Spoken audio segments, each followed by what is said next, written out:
Halo semuanya, perkenalkan nama saya Muhammad Hari Rizaldi dengan NIM 025B0033310002. Saya akan mempresentasikan materi VUCA dari Psikologi Industri Organisasi. Apa itu VUCA? VUCA menurut Reskido adalah singkatan dari V, volatility, kondisi yang mengalami perubahan secara cepat atau tiba-tiba. U, uncertainty, kesulitan dalam memprediksi peristiwa yang sedang terjadi, atau informasi yang dimiliki tidak cukup untuk membuat keputusan. C. Complexity, banyaknya variabel yang mengganggu dan tantangan di berbagai bidang. A. Ambiguity, keadaan masih tidak jelas atau situasi belum pernah terjadi sebelumnya. Contoh VUCA yang telah terjadi saat ini adalah yang pertama, perubahan dalam sistem kerja karena pandemi, yang awalnya seseorang harus ke tempat kerja atau kantor, sekarang mereka bisa bekerja di rumah dengan menggunakan teknologi saat ini. Selain sistem kerja, menurut Bakti, pandemi COVID membuat perusahaan atau organisasi menghadapi target pendapatan yang jauh dari harapan, komunikasi yang buruk antara semua sesama anggota organisasi, dan bahkan kehilangan pelanggan yang berharga. Selanjutnya, kita akan membedah periode COVID-19 dengan VUCA. Menurut Bahari, COVID-19 dibedah dengan VUCA, volatilitas di mana terjadi perubahan besar-besaran di berbagai bidang, terutama dalam bidang servis atau pelayanan, yang membuat sebagian besar restoran bangkrut atau tutup karena tidak ada pelanggan yang keluar untuk makan. Periode COVID juga membawa ketidakpastian dan penyebaran pandemi tidak dapat diprediksi. Selain itu, pandemi COVID-19 kompleks karena tidak semua jalur infeksi dapat ditentukan. Dan sebagian besar infeksi bersifat subklinis sehingga menimbulkan gejala yang ambigu dan pengobatan yang sulit. Meskipun begitu, era digital bercirikan VUCA masih memiliki sisi baik. Yang pertama ada akses lebih cepat ke berbagai informasi.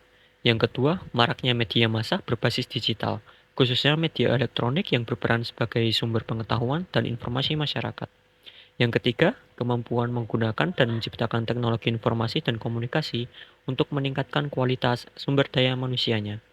Yang keempat, meningkatnya perpustakaan berbasis digital untuk keperluan pendidikan. Yang kelima, mampu berinovasi di dunia digital dengan membuat domain atau website. Walaupun begitu, era digital bercirikan VUCA masih ada sisi buruknya. Yang pertama adalah privasi kerap diekspos karena dianggap bisa mendatangkan views. Dan yang kedua, hoax akan lebih mudah tersebar dan sulit untuk dibedakan. Dalam menghadapi era VUCA yang ditandai dengan lingkungan yang dinamis, penuh tantangan, kompleks, serta memiliki tingkat ketidakpastian yang tinggi, organisasi perlu beradaptasi secara cepat agar tetap unggul dan mempertahankan kinerjanya. Pemimpin yang baik di era VUCA harus memiliki yang pertama, visi yang jelas, yang kedua, pemahaman dengan situasi, yang ketiga, kejelasan akan arah di mana organisasi akan dituju, yang keempat, ada agility atau kelincahan. Menurut Mauliyah dan kawan-kawan, salah satu aspek fundamental dalam kepemimpinan yang lincah, yang agile, adalah memiliki mindset yang terbuka terhadap perubahan dan pembelajaran berkelanjutan. Selanjutnya adalah pertanyaan kenapa pemimpin agile itu penting. Pengambilan keputusan yang tepat dan cepat sangat diperlukan dalam lingkungan VUCA untuk mengurangi risiko dan membuat pilihan yang tepat. Oleh karena itu, pemimpin agile harus mampu memanfaatkan teknologi dan analitik data dalam proses pengambilan keputusan. Agile sendiri mengutamakan fleksibilitas, kerjasama, dan kemampuan untuk menyesuaikan diri dengan perubahan cepat dalam lingkungan bisnis yang dinamis. Ada 3 tantangan utama dalam merubah budaya di organisasi. Yang pertama, resistensi perubahan. Ketakutan kehilangan status quo dapat memicu penolakan yang aktif atau pasif terhadap perubahan oleh karyawan. Yang kedua, komunikasi yang tidak efektif. Pesan perubahan yang disampaikan secara parsial, tidak konsisten, atau tanpa kontekstualisasi, menciptakan kebingungan dan menghambat dukungan. Yang ketiga, kehilangan momentum. Transformasi yang memakan waktu lama tanpa keberhasilan jangka pendek yang terlihat, seringkali menurunkan semangat dan partisipasi dari karyawan. Dalam menghadapi VUCA, budaya organisasi harus berubah menjadi yang pertama, Budaya yang adaptif, siap menghadapi berbagai perubahan zaman. Yang kedua, budaya inovatif, mendorong ide tanpa takut jika gagal. Yang ketiga, budaya kolaboratif, kerjasama tim lintas divisi. Dan yang keempat, yang terakhir, learning organization. Organisasi harus belajar untuk menjadi lebih baik.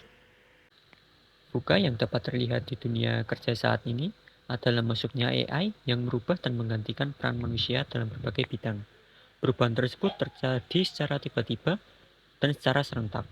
PHK terjadi di mana-mana, membuat ketidakpastian pada lapangan pekerjaan yang ada. Selain itu, masalah ini semakin kompleks karena keuntungan yang didapatkan oleh perusahaan yang lebih memilih AI daripada manusia tidak sebanding dengan hasil kinerja dari AI tersebut. Ambiguitas juga terjadi karena perusahaan tidak tahu sejauh mana AI dapat menggantikan peran manusia. Mungkin itu saja yang dapat saya sampaikan pada video kali ini. Untuk referensi dan juga daftar pustakanya akan saya cantumkan di deskripsi. Terima kasih atas perhatiannya. Sampai jumpa.